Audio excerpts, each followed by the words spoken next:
Paddy Power are gearing up for Cheltenham and offering non-runner money back on all races at the Cheltenham 2018 Festival. Paddy Power, you beauty! Applies from midday on January the 9th. T's and C's apply. 18 plus. BeGambleAware.org. Hello and welcome to this anti-post postcast. I'm Maddie Plough. I'm joined by Longshot Ed Quigley.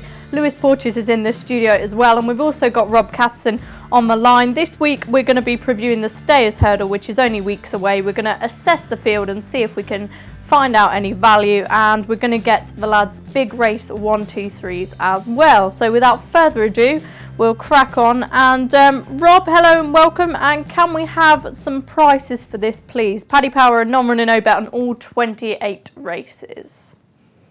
Yeah, we sure are, Maddie, and obviously we've to quote everything because of our non-runner no bet. So Apple's Jade is currently 7-2 favourite. She looks unlikely to run. So we're 4-1 then Sam Spinner, 5-1 Faugheen. He's also entered, but he's an unlikely runner. 6-1 Super Sunday. We're 7th Yanworth. We're 8-1 Penn Hill. 9's the new one. 10-1, you know what I mean, Harry, Lammy Surge and Bacardi's, and we're 12's Bar. Okay, thanks. Now, as we've said, a few there that probably aren't going to run, lads. We'll kick off with Apple's Jade because Gordon Elliott was saying it's more or less 100% she's going to run for the mare's race, but I'd be interested to see your thoughts. Bearing in mind she gets her £7 mare's allowance, where do you think she would figure if she were to run? Ed? Well, I remember Willie Mullins said it was 99% certain that Dom Poley runs in the 4 miler before he won the RSA. So 100%, I suppose, just about convinces me, doesn't it? But look, I don't think she's going to run at all. I mean, the mare's hurdle looks a race gets her against Let's Dance in a penalty kick, really. Yeah, clearly, if she lines up, she's a big player. She holds Super Sunday from their meeting at Christmas, and we'll see second or third favourite. A major player, but I think in all likelihood, we are talking about a non-runner here, but once the circus of Cheltenham kicks in, and the whispers start going around those preview nights, you never know what happens, do you? But obviously, if she lines up, a big player, but I don't see it myself. Okay, we've got that nice and early out the way. Lewis, anything to add to that, or just similar? Yeah, exactly. So, of course, she'd definitely be in the first race she run, probably win it. I'd say to them, they've got to go for it, but they're not going to. It's a shame. But it's two or three of the protagonists got injured, then it would convince them, wouldn't it? Maybe. It's a little bit against. Mike O'Leary says he wants to cut out the flab. Yeah, he's running her in the mare's hurdle, so it seems a bit of a shame. But I can't see her turning up. But if she did, she'd take all the beating. And it's long been the plan, I think, the mare's hurdle. They've never really once, said that this is her race. We'll move on to the main contenders. Sam Spinner, of course, he's done absolutely nothing wrong. He's still a really young horse. Super Sunday, you mentioned, pushed Apple's Jade very, very close. Coral Cup winner last year. And Penn Hill, perhaps another one, not been seen in an awfully long time, but we know better than to discount Willie Mullins at this stage. Ted, who do you see as the number one? Well, I suppose the market suggests Sam Spinner, I suppose, is the one, isn't he? He's the one doing it this season. He's the young, progressive sort, and kind of come out of nowhere in many respects, hasn't he? From running in a handicap at Haydock only in November, and it's just absolutely taken off. Went into Grade 1 company at Ascot last time and just ground them into the ground, didn't he, really? The only horse to go with him was Lammy Surge, who traded massively odds on to beat him, which wouldn't be the first time that horse has traded massively odds on to see off a rival, and found more when push came to shove. On a quicker surface at Cheltenham at his price, considering he was probably about 15 times the price only 6-7 weeks ago, I couldn't go for him on value grounds. But look, his credentials are there for all to see. He's as tough as old boots, and the likelihood is we've still got more to come. So yeah, he's rightfully where he is at the top of the market. And Lammy Surge obviously finished third in that Skyback chase at Doncaster. A lot of people thought he was unlucky. Plenty said about him. He's a bit of a character as per usual. Has there been anything confirmed on whether he's going to go for this race now? Yeah, I believe Anthony Bromley's confirmed himself and Holstone, for the same owners, are going to run. I actually ran a poll on Twitter the other day saying if you were Daryl Jacob, who would you ride out of Lammy Surge and Holstone? And of about 300 and something votes, I think it came out 52% Lammy Surge, 48% Holstone. So if punters are anything like Daryl Jacob, or Daryl Jacob's anything like the punters, he's going to have a bit of a head scratch. But personally, I think it's no-brainer to ride Lammy Surge. I do not think Holstone gets 3 miles. I don't think he got up the hill in the Albert Bartlett last year. There's more than one occasion now. I mean, he was tanking in the West Yorkshire Hurdle behind Colin's sister. For me, went out like a light in the last furlong. A 2.5 mile hurdle would be perfect for him. I think Lammy Surge has got all the quirks in the world, The one thing he will do is travel into this race like a dream. And people crab his Cheltenham record. It's not actually that bad at all. You know, he was beaten a nose off top weight in the county hurdle. He was placed in a Grade 1 novice chase. He was nearly brought down in a Supreme Novice Hurdle where the track record went and still finished 4th. So I think he's a big player, and I actually fancy him to, I wouldn't say he's going to return the form Sam Spinner, but I think on spring ground at Cheltenham, he'll get a lot closer than the 2 1/4 lengths we saw at Ascot. You mentioned Holston, of course. He ran a really good race when some of Nigel Twist and Davis' horses aren't running that well in the Cleve Hurdle behind Agrippa, but maybe, as you say, just doesn't quite get that 3 miles. Lewis, beforehand, we spoke about how you were a big fan of Sam Spinner, and it's hard sort of to see past him in many ways, isn't it? Because he's just been there and done it, and he's still young and he could well be improving. Yeah, just a lovely attitude. I just look at the market. I keep telling people I fancy Sam Spinner for this race, and everyone tells me, oh, it's an awful price, but if Rob just said, Apple's Jade favourite doesn't go, Faheen's in the top 3 of the button doesn't go, Yanworth probably running over fences, Pennell, we've not seen him for a year. Is 4 to 1 that bad a price when all those aren't potentially not going to turn up? I don't think so. He's a 6-year-old. He's on the up. There's just nothing, no quirks about him. I love him. He's the one who's had that preparation where he's hit all his targets. They've laid him out for this race. And yes, he's Jed O'Keefe and nobody knows about him. But I'm sure if it was a bigger yard, it could be even shorter. And I really do think he's Bombproof might be a little bit over-egging it, but I just think he is a worthy favourite, and I'm really sweet on him, and I think he'll, Not worried about the ground at a track he's never run at? I don't think so. The track thing doesn't bother me. If he can win around Quirky Catterick, he can win around Cheltenham.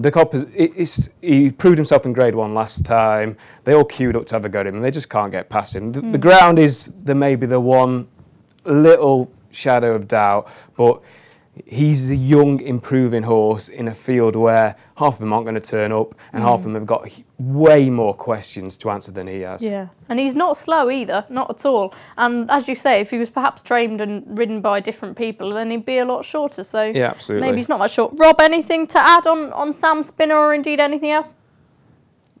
Not really. It's pretty much what Lewis said. Like with Sam Spinner, what you see is what you get. He's so consistent, he's so progressive, and you look at all the horses who are going to run behind him. Is there anything really to be frightened of? Not really, and he's the form horse, so you want a horse in form going into a race like this. You know what you're going to get. They're going to put him out in front, and you nearly want to be up there rather than at the back in a race like this. So yeah, at 4s, if the horses don't turn up like we're saying, you'd have thought he's probably going to be nearly half that price. Okay, fantastic. We'll get on to some of the Irish contenders after this quick advert. Paddy Power are gearing up for Cheltenham and offering non-runner money back on all races at the Cheltenham 2018 Festival. Paddy Power, you beauty! Applies from midday on January the 9th. T's and C's apply. 18+. BeGambleAware.org. Okay, welcome back to this anti-post postcast. We're covering the Stayers Hurdle, of course. Now, I mentioned we're going to go on to the Irish Challenge now. I feel that a lot of people thought this race was very wide open and therefore have been trying to find something to take on the favourites with. We sort of had Finian's Oscar, his bubble burst in the Cleve Hurdle. Bacardi's was another one that was mentioned. And obviously we've already mentioned Super Sunday, who's got a cracking chance as well. Ted, who would be your main Irish hope, do you think? Be Super Sunday.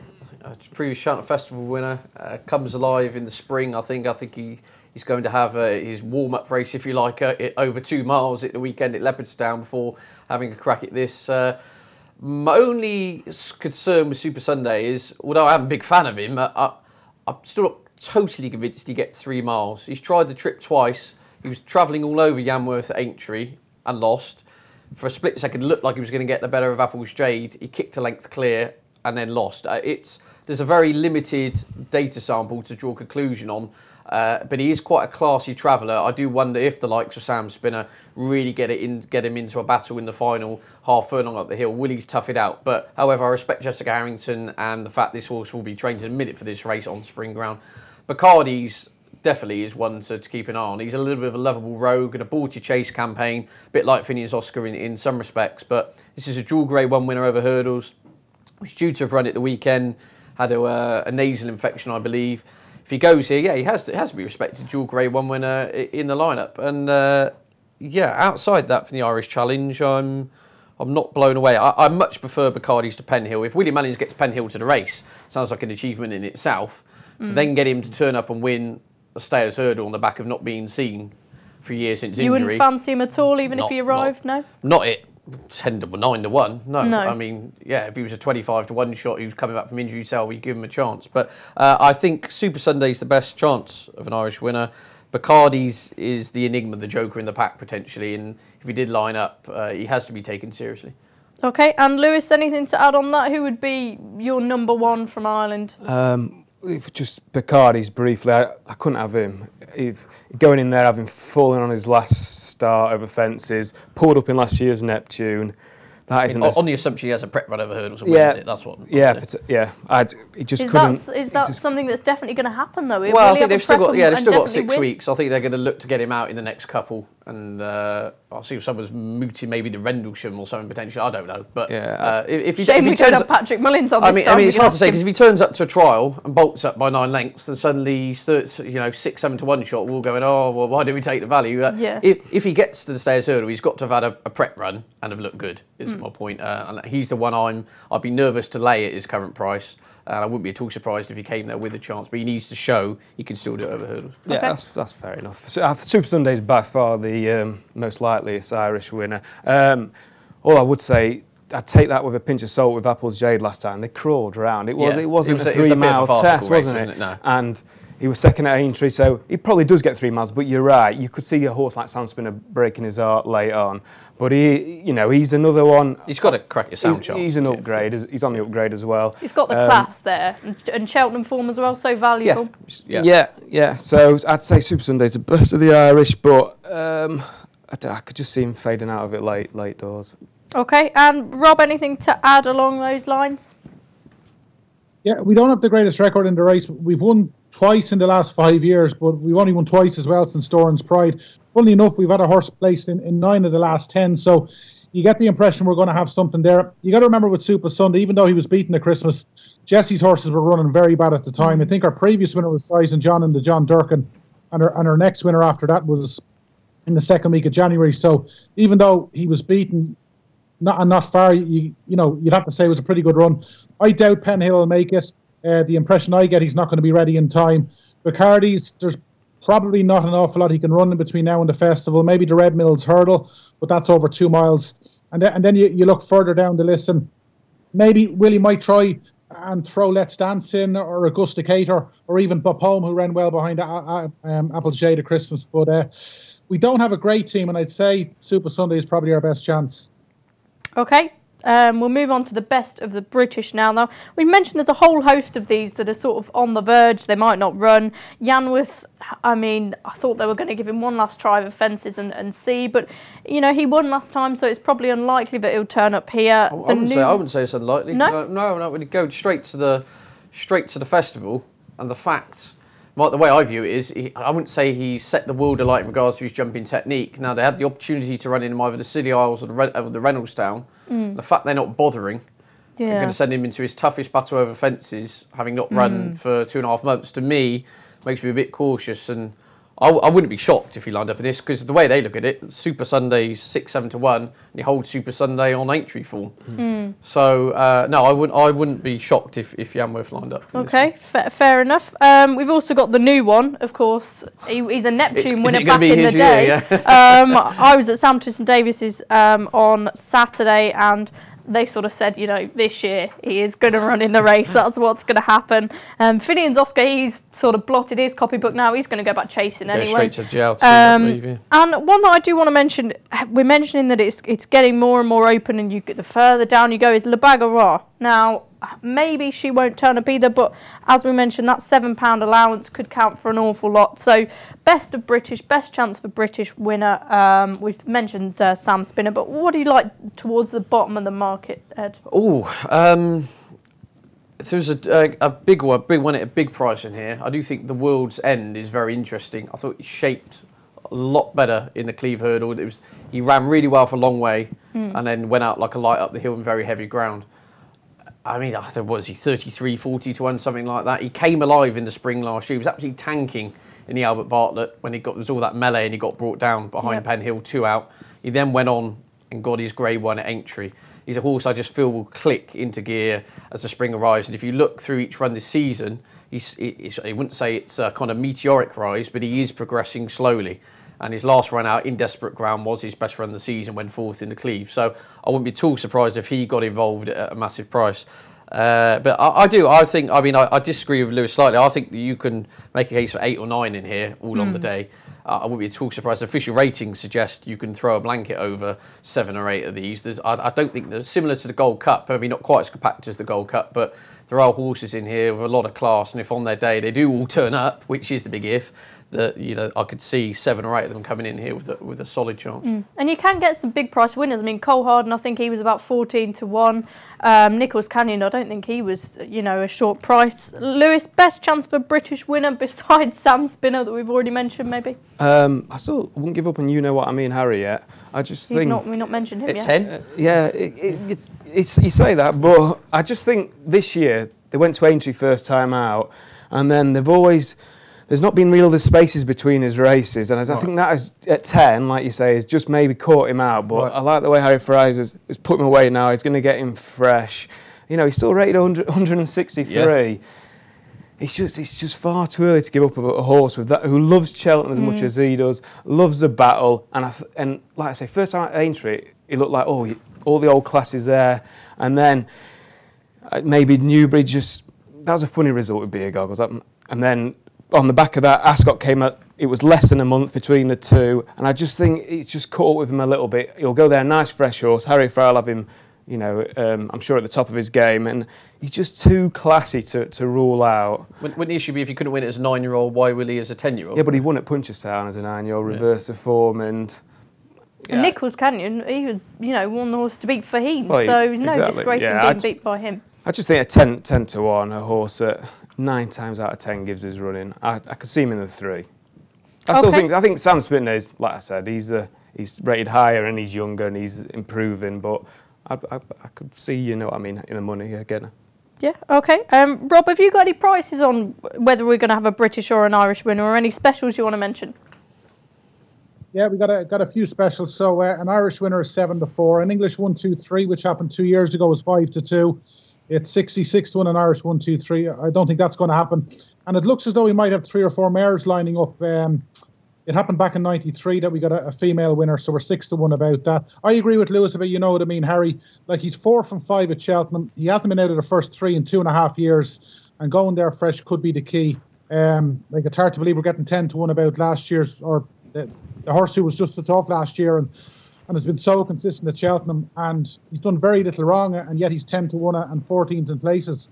Even on his Cheltenham record alone, he's a big each-way player. Even this season, he's not disgraced himself. He's not finishing tailed off. He's been well held, hasn't he? It was 11 lengths behind. Like I say, the races are coming a little bit too soon for him. He'll have the break this time. He looked perfectly well and good. I'll at wipe out any Aintree. 10-year-old on a card when it comes to Grade 1 at We love the veterans anyway. Yeah.